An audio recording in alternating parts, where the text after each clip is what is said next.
তরণ শ্রীমন্ত শংকৰে পাৰ ভাঙি দিলে শ্রীমন্ত শংকৰে পাৰ ভাঙি দিলে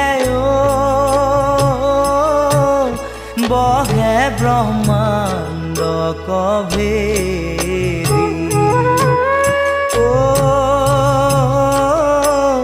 বহে ব্ৰহ্মাণ্ড কভেৰি গোবিন্দৰ প্ৰেম অমৃতৰ নদী বহে বৈকুণ্ঠৰ পৰা চাৰি পুৰুষাৰ্থ